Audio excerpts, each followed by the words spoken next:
우리 성도님들 한 여섯 동안 평안하셨습니까? 우리 동네 교회에 다니시는 우리 두 분 또 아기까지 진심으로 환영합니다. 우리 욕심 같았으면은 가까운 교회 나오십시오 하겠는데 또 사정이 또 있으니까 하나님께서 인도하신 대로 가장 선하신 대로 우리 하늘 가기 위해서 준비하시면 됩니다. 오늘 또 우리 말씀을 사모하시는 그런 심령으로 주님 성전을 찾으신 우리 모든 성도님들에게 세상에 많은 두려움을 주고 있는 코로나로부터 안정과 더 풍성한 하나님의 은혜가 우리 성도님들과 함께하길 축복합니다.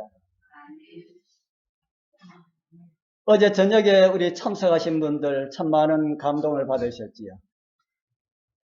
우리 김덕환 집사님 표대를 향하여라는 귀한 말씀으로 정말 많은 은혜를 받았습니다. 저는 교회를 향한 작은 꿈이 있습니다. 우리 하나님께서 분명히 이루어 주시기를 소망합니다.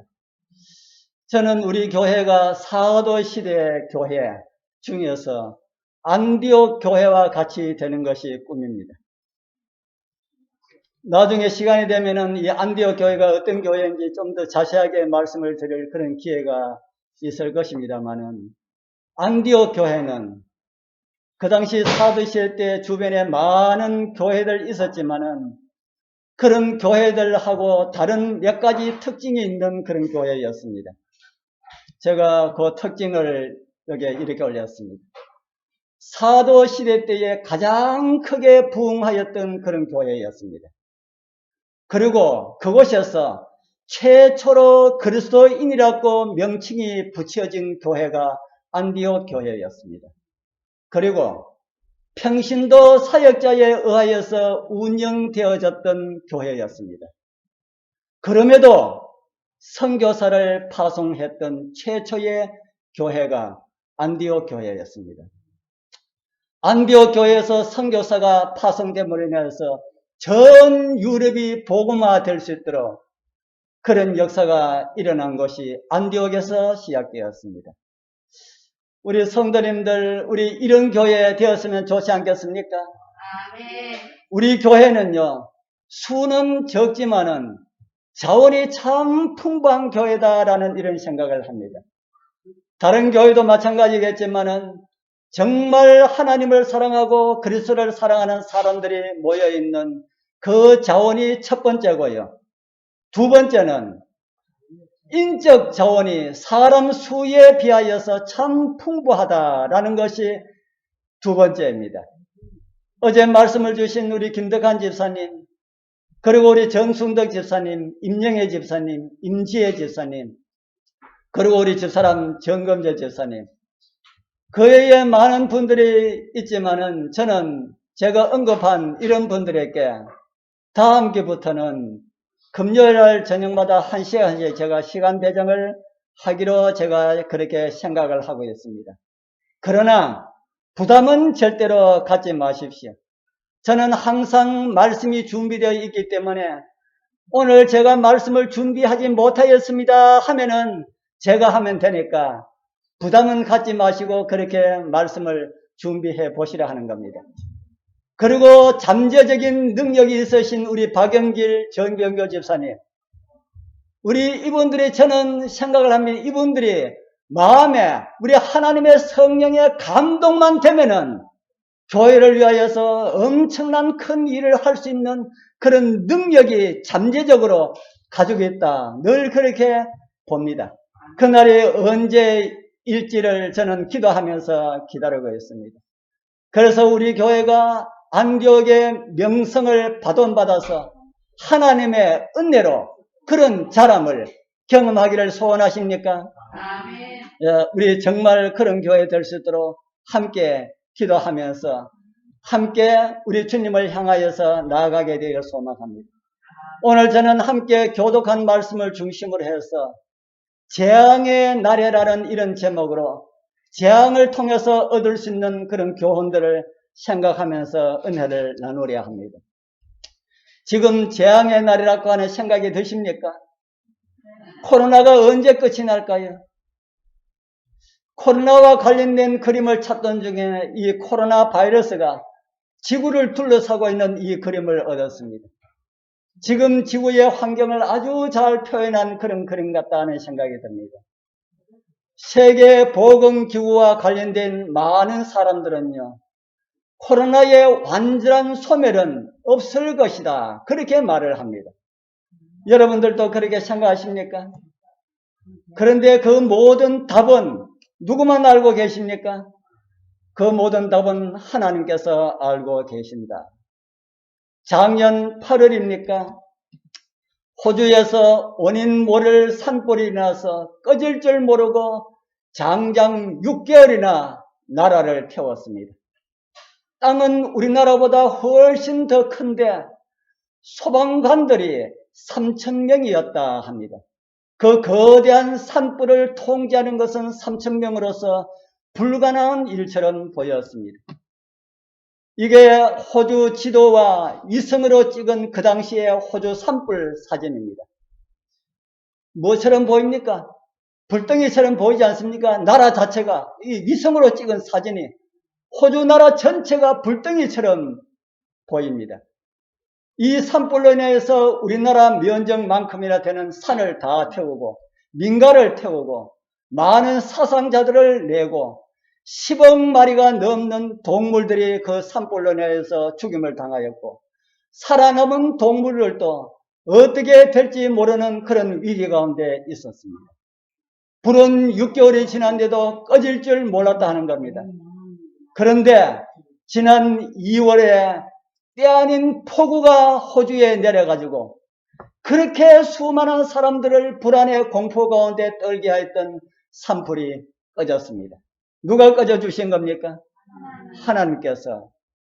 저는 코로나도 비록 악의 영에 의하여서 하나님의 사업을 방해하기 위하여서 사람들을 통해서 그렇게 퍼뜨리게 되었지만은 하나님의 섭리가 이루어지는 날 분명하게 온전히 꺼지게 소멸될 것을 저는 확신합니다.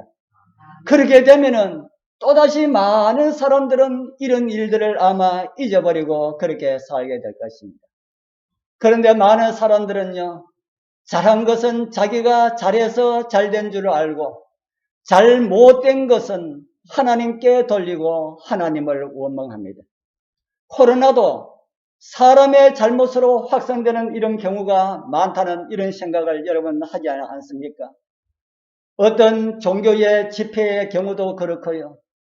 많은 사람들이 정부가 하는 일을 협력하지 않은 것도 그 이유의 하나일 것이고요. 얼마 전에 있던 이태원 그 룸사롱에서 있었던 확진자가 나온 이런 일들도 마찬가지라고 하는 생각이 듭니다. 얼마 전에는 그 쿠팡에서 또 국민들을 걱정하는 이런 일들이 발생을 합니다.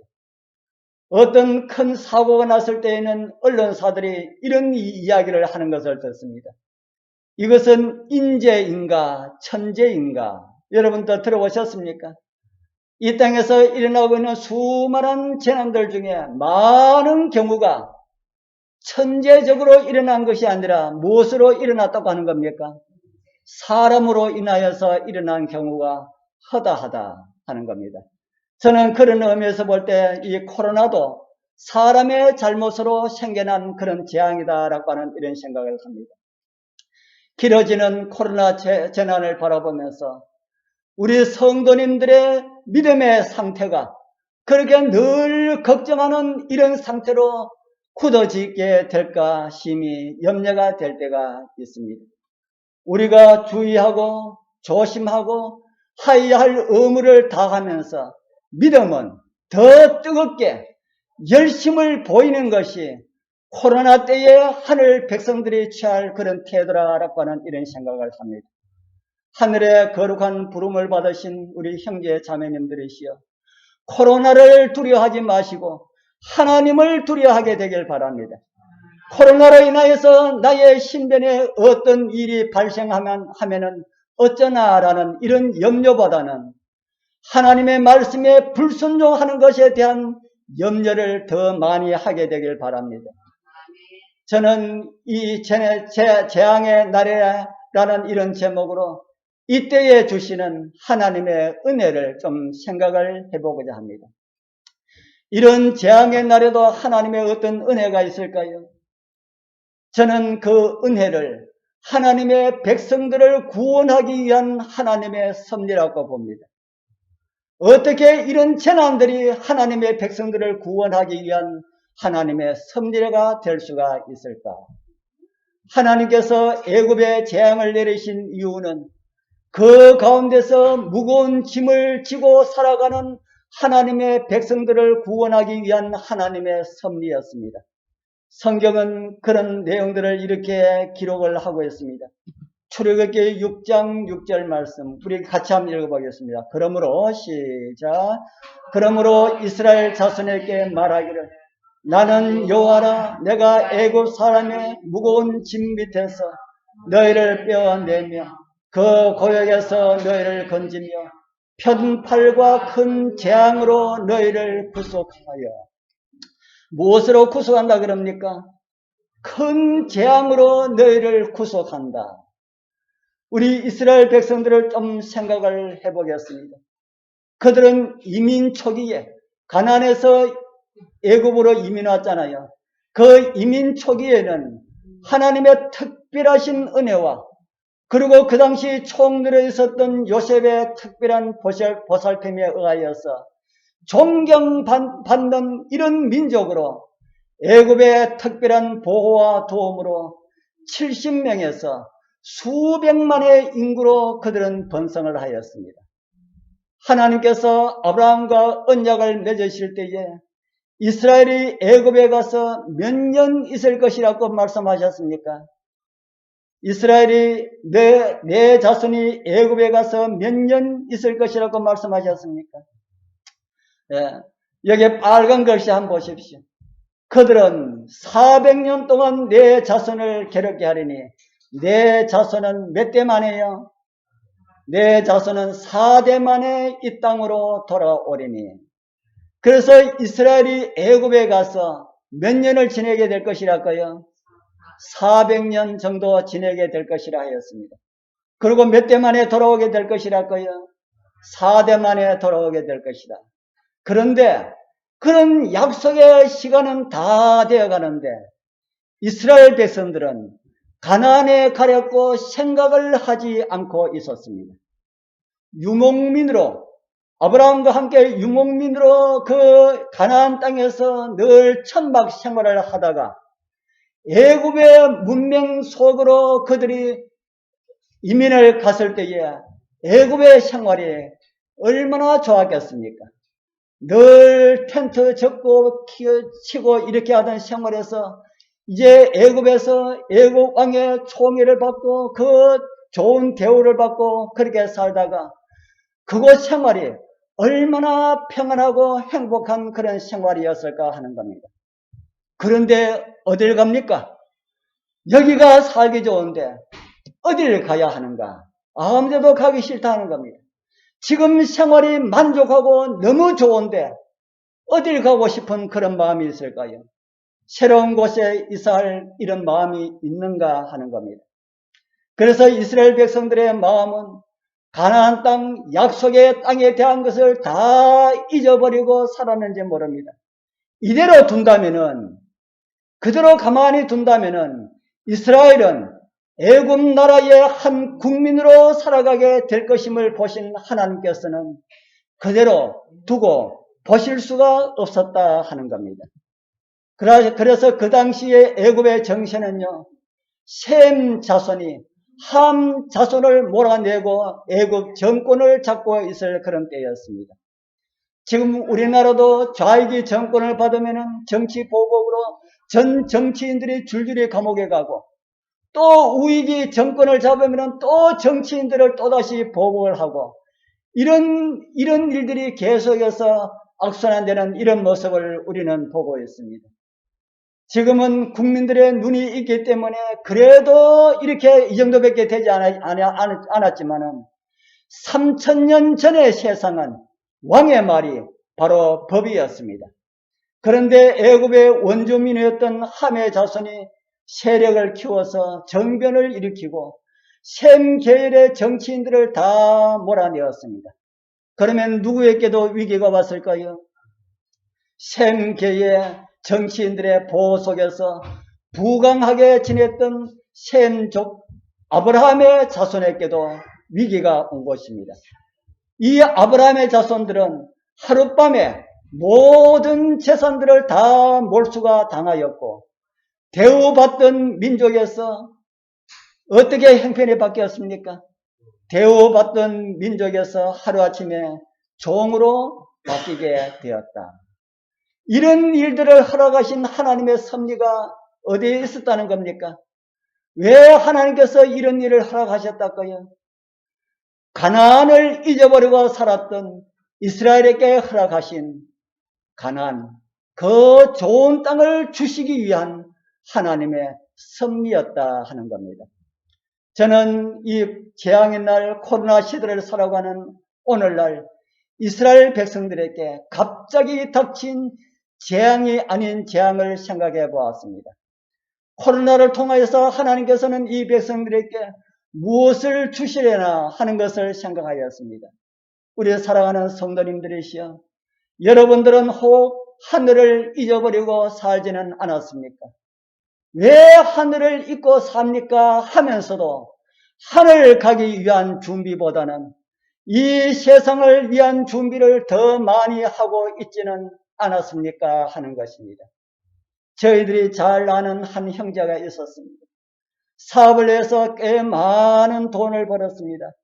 이제는 다른 사람을 고용하여서 자기가 돈을 벌기 위하여서 나가지 않아도 통장에 매달마다 돈이 꼬박꼬박 들어왔습니다. 아이들 건강하게 잘 자라고 있고요. 사업도 아주 잘 되고요. 돈도 아주 잘 벌리고 있고요. 그들에게 어디가 하늘이겠습니까? 그들에게 어디가 하늘이겠습니까? 어느 날 저희들이 모여서 예수님의 재림의 이야기를 하면서 제가 우리 주님 빨리 오셔야 됩니다 라는 말을 하니까 그 집사님이 이런 말을 합니다. 안 돼요. 지금 오시면 큰일 나요. 그러면서 그의 입에 어떤 말이 나왔을까요? 아직 우리가 준비가 안 되어서 지금 오시면 안 돼요 이렇게 했을까요? 그 집사님의 입에서 이런 말을 했습니다. 지금처럼 살기 좋은데 지금 예수님 오시면은 이 재미있는 세상을 어떻게 포기하고 하늘에 갈 수 있겠습니까? 우리 사랑하는 성도님들이시여, 여러분들의 삶은 어떠합니까? 너무 행복하여서 하늘도 잊어버리고 그렇게 살아가지는 않습니까? 우리 주님 오십니다. 이제 일어서서 준비하여야 합니다라고 그런 말씀이 들릴 때마다 어떻게 우리가 이 세상의 것을 다 버릴 수가 있습니까? 이런 말을 할 것입니까? 그것이 아니라면 지금 우리의 믿음의 상태를 한번 점검을 해보게 되길 바랍니다. 그 친구와요, 그런 행복한 생활이 계속되는 중에 하나밖에 없는 아들이 이제는 결혼하여서 첫 아기를 낳아서 행복한 신혼생활을 즐겁게 살아가던 그 아들이 갑자기 몸이 좋지 않다고 하여서 병원에 갔습니다. 그리고 검사 결과 암이라고 진단해 놨습니다. 그리고 얼마의 시간을 투병 생활을 하다가 아빠의 간호를 받으면서 지내다가 30대 초 정말 꽃다운 나이에 이제 겨우 첫 돌도 되지 아니한 그런 예쁜 딸을 두고 세상을 떠났습니다. 행복만 가득하였던 그들 가정이 어떤 모습의 가정이 되었겠습니까? 날마다 그 집사님 얼굴에는 수심이 가득해 보였습니다. 그리고 얼마 후에 그들을 만났습니다. 그리고 또 대화하는 중에 세상 종말에 대해서 이야기하면서 예수님께서는 언제 오실까요? 이렇게 대화를 나누는데 그 집사님의 입에서 어떤 말이 나왔을까요? 그 집사님 입에서 불과 몇 년 전에 한 4, 5년 전에는 안 돼요. 이렇게 재미있는 세상을 어떻게 포기하고 하늘에 갑니까? 라고 하는 그 집사님 입에서 주님 정말 빨리 왔으면 좋겠어요. 그런 이야기합니다. 누가 빨리 왔으면 좋겠다고요? 주님. 이 세상에 돈이 많으면 돈이 많으면 거의 전부인 줄 알았는데 돈 아무리 있어도 아들 없으니까 행복하지 않다는 겁니다.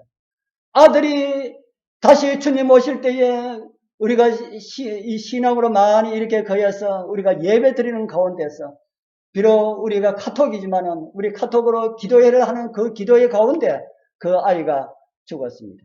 그래서 우리 주님 오시는 날 그날 아들을 만나고 싶은 그 마음에 주님 빨리 왔으면 좋겠습니다 라는 이런 말을 하는 것을 들었습니다. 이렇게 재밌는 이 세상 두고 어떻게 하늘에 갈 수 있느냐고 하는 그 사람의 입에서 하늘이 너무 그립고 빨리 가고 싶다 하는 이런 말이 나왔다는 겁니다. 우리 사랑하는 성도님들이시여, 이 세상에 너무 재미 붙이지 마시기를 바랍니다.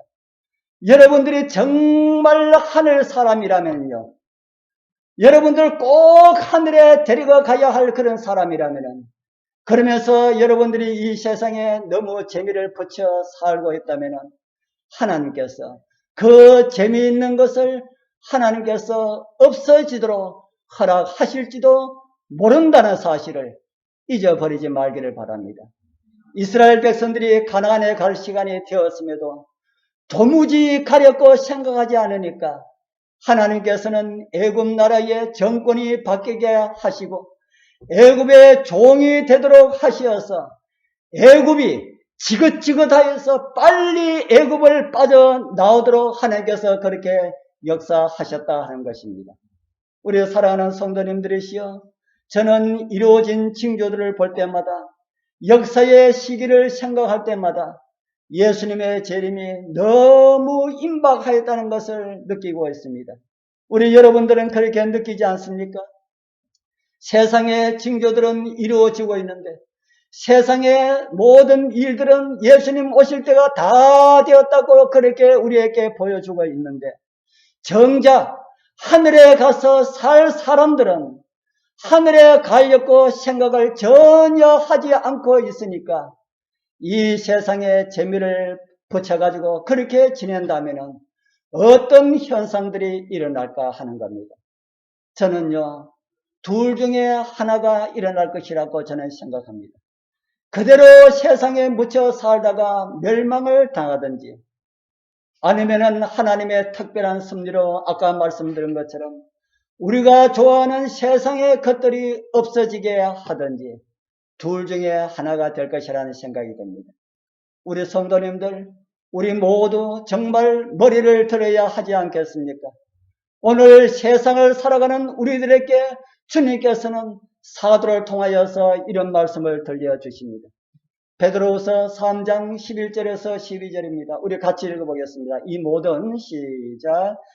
모든 것이 이렇게 풀어지리니 너희가 어떠한 사람이 되어야 마땅하니 거룩한 행실과 경건함으로 하나님의 날이 임하기를 바라보고 간절히 삼아라. 무슨 말씀입니까?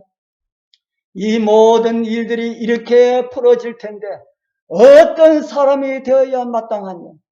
우리 사랑하는 성도님들이시여, 우리 어떤 사람들로 살아야 되겠습니까? 말씀처럼 거룩한 행실과 경건함으로 하나님의 날이 임하기를 간절히 바라보고 사모하는 이런 삶이 되어야 되지 않겠습니까? 정말 하늘을 사모하는 그런 삶이 되기를 축복합니다. 이제 재앙의 날에 하나님의 귀한 섭리들을 또다시 한번 생각해 보고자 합니다. 재앙에 대한 하나님의 섭리는 무엇일까?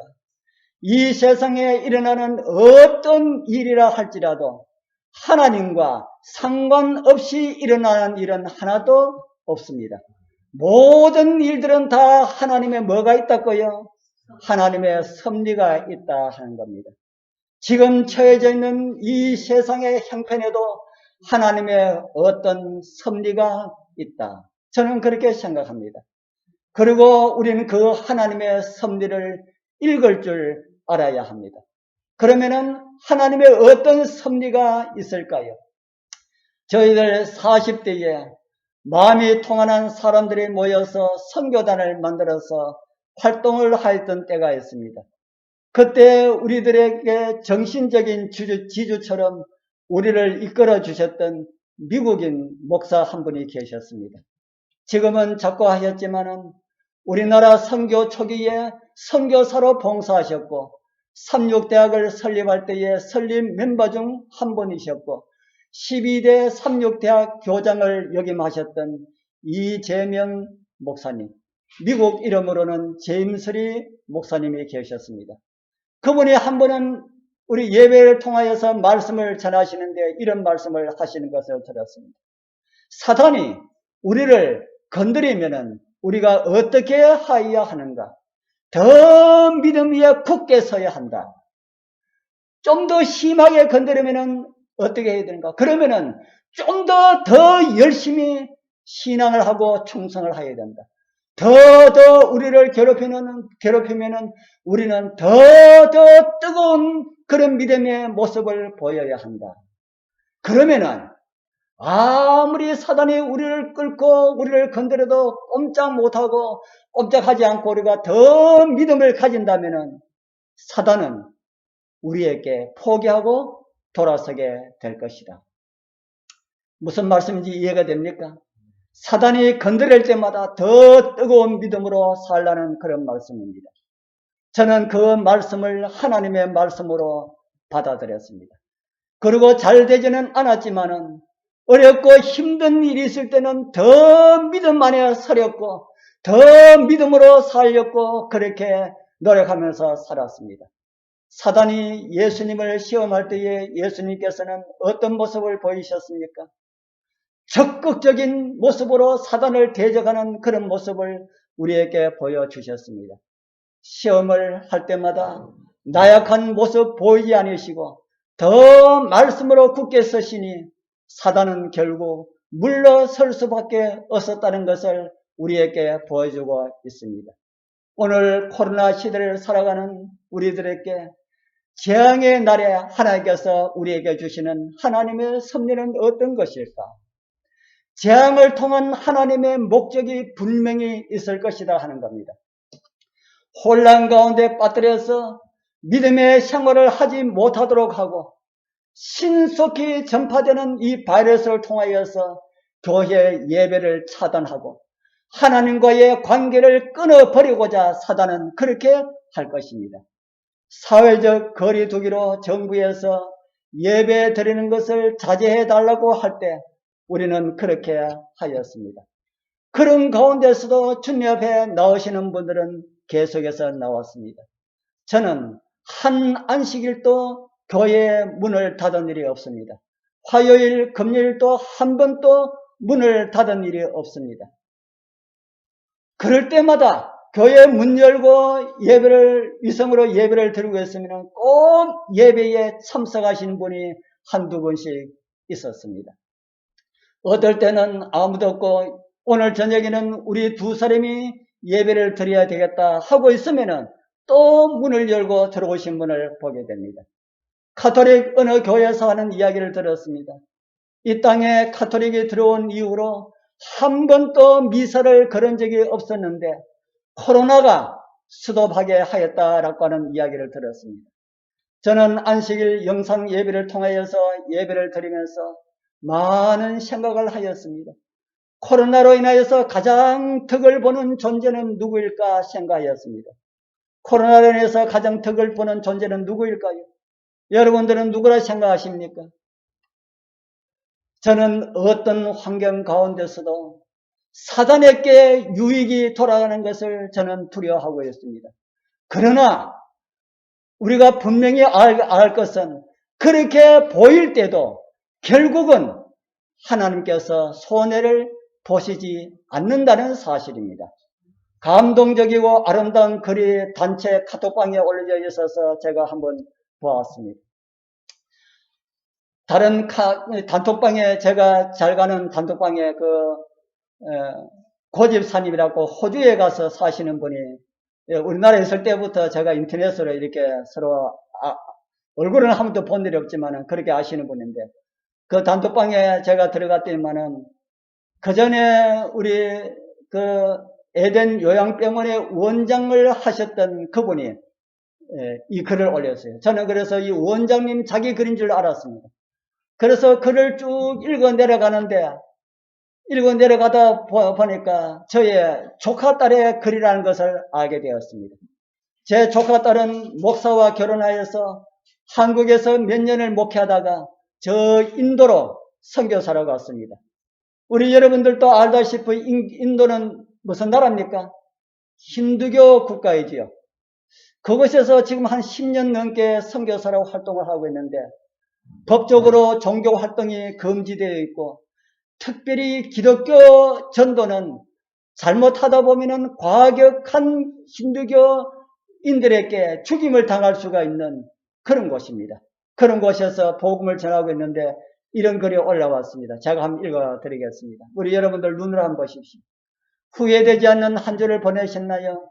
저는 곧바로 네라고 대답하지 못할 것 같아요. 항상 지나고 나면은 후회되는 것들이 많으니까요. 하지만 매일매일 아주 작은 줄이지만 하나님을 붙잡고 하나님 덕에 살아가고 있는 것을 확실한 것 같습니다. 아마 이런 것을 보고 은혜라고 부르는 거겠지요. 이번 주는 아침 저녁으로 선교사 간증 릴레이를 가졌습니다. 때로는 눈물을 흘리며 이야기하는 선교사들의 간증에 코끝이 찡하기도 하고 때로는 빨래를 빨다 말고 자기에게 달려드는 원숭이를 피해서 소리 지르며 도망갔다는 이야기에 배꼽을 잡으며 웃기도 했습니다. 어제 정오식 기도 시간에 선교사들과 무릎을 꿇었는데요. 코로나로 인한 인도의 상황을 걱정하는 선교사들에게 남편은 이렇게 이야기했습니다. 그래서 선교지가 가장 안전한 곳이야. 가장 안전한 곳. 정말 어디든 하나님 없이는 한순간도 살아갈 수 없는 곳이 가장 안전한 곳이 아닐까요? 현재 아삼에서 봉사하고 있는 바르띠 선교사는 비할주 출신입니다. 비할주를 이야기할 때마다 여러 번 사용했던 말이 바로 강도의 주라는 말입니다. 그만큼 가난하고 거친 사람들이 많은 곳, 힌두교가 강한 곳입니다.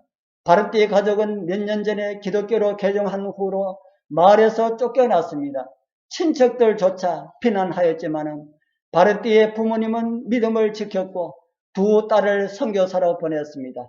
바로 바르띠와 아르띠 선교사입니다. 이 두 자매는 하나님의 은혜로 선교지에서 1년을 봉사하고 이제 집으로 돌아가기를 준비하고 있습니다. 간증 중 선교사가 마친 후 무엇을 하고 싶냐는 말에 바르띠 선교사는 신학과에 가서 성경을 더 배우고 평생 말씀을 전하며 살고 싶다고 이야기했습니다. 그러자 훈련 목사가 이렇게 물었습니다. 바르띠 그러면 신학과를 졸업하고는 어디에서 봉사하고 싶은가요? 1년을 봉사한 아삼인가요? 아니면 고향 비할인가요? 그러자 바르띠는 한치의 주저함도 없이 비할이라고 대답했습니다. 마을에서 살다가 쫓겨난 그곳에 가서 전도를 하고 싶다는 겁니다. 비할주는 인도에서 선교가 어렵고 위험한 곳으로 유명합니다. 목회자가 턱없이 부족한 그곳, 자기 가족을 쫓아낸 친척들과 마을 사람들이 있는 그곳에 다시 돌아가 말씀을 전하고 싶다는 바르띠의 대답이 제 가슴을 울렸습니다. 좀 더 쉬운 곳, 더 매력적인 곳으로 가고 싶어 하지 않고 바르띠는 가장 어려운 곳, 가장 필요로 한 곳에 가기를 기도하고 있습니다. 제 눈에도 이렇게 예뻐 보이는데 하나님 보시기에 우리 바르띠 선교사는 얼마나 사랑스러워 보일까요? 우리 성도님들 감동이 좀 되는 것 같습니까? 인도의 코로나로 인해서 수많은 사람이 죽어가고 있는데 가장 안전한 곳이 어디라고 말했습니까? 가장 안전한 곳이 하나님께서 있기를 원하시는 곳이다. 다른 말로 하면 하나님과 함께 있는 곳이 가장 안전하다라는 말입니다. 김해에서 가장 안전한 곳 어디일까요? 하나님께서는 김해에 세 곳의 도피성을 주셨습니다. 어디입니까? 하나는 우리 장유교회고 다른 하나는 김해교회고 다른 하나는 김해 사랑 나눔 교회입니다.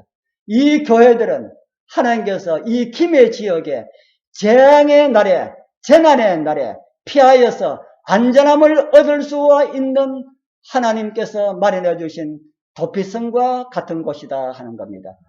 어떤 사람들이 그곳에 가서 안전함을 얻을 수 있을까요? 우리 성경은 이렇게 말합니다.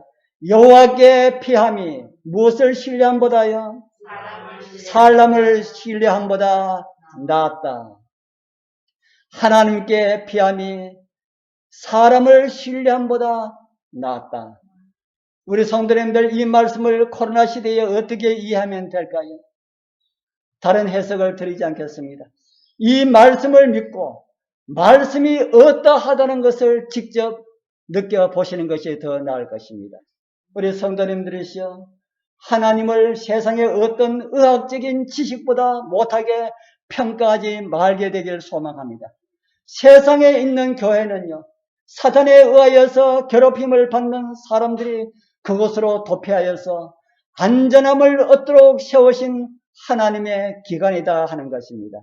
우리 성도님들, 사단의 위험으로부터 가장 안전한 곳, 하나님께서 세우신 교회에서 하나님 안에서 진정한 피난처를 발견하게 되길 바랍니다.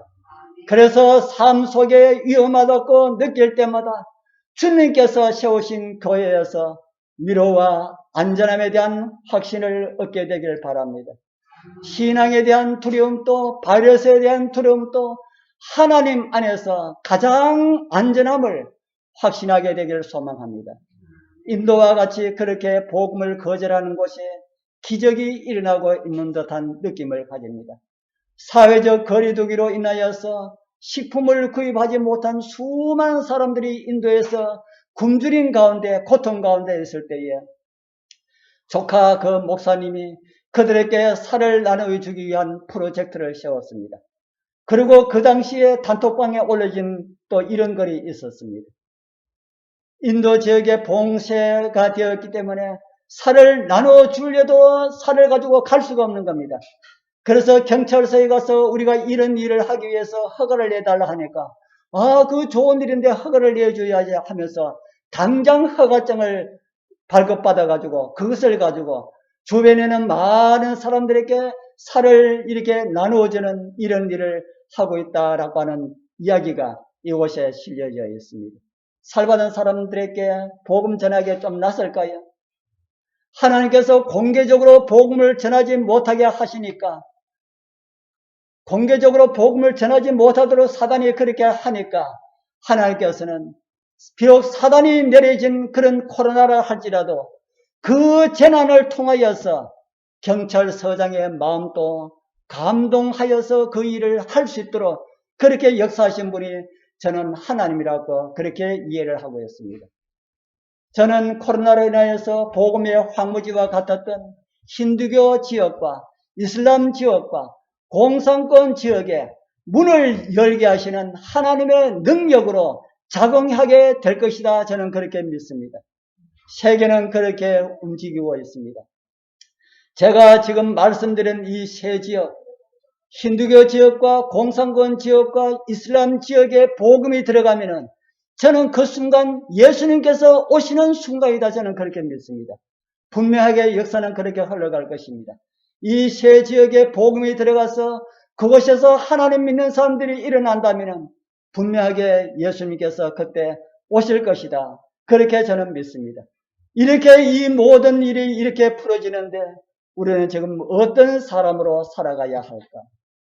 살아가는 성도님들이시여, 세상 것 때문에 절구하는 사람들이 아닌 우리를 구원하신 그 구원을 인하여서 기뻐하고 절구하면서 우리와 접하는 사람들에게 우리 주님의 아름다우심과 하늘의 영원함을 전하면서 살았으면 좋겠습니다. 그래서 영원한 하늘문이 열리는 날, 우리만이 아닌 우리 사랑하는 가족들과 또 우리 사랑하는 이웃들과 함께 그리운 우리 주님 함께 만나 뵙게 되기를 축복합니다. 기도드리겠습니다. 하늘에 계시는 거룩하신 아버지 하나님 감사합니다. 코로나로 인하여서 어려운 중에서도 우리 성도들을 안전하게 지낼 수 있도록 은혜 주셔서 감사합니다. 새로 시작하는 한 주도 주님께서 지키시고 보호하여 주시어서 우리 성도들 한 사람도 건강에 어려움 드는 일이 없도록 도와주옵소서. 삶의 어려움과 힘듦이 있을지라도 주님 안에서 기쁨으로 또 즐겁게 살아가게 하옵소서. 우리를 사랑하시는 그리스도의 신 예수님의 이름으로 간절히 기도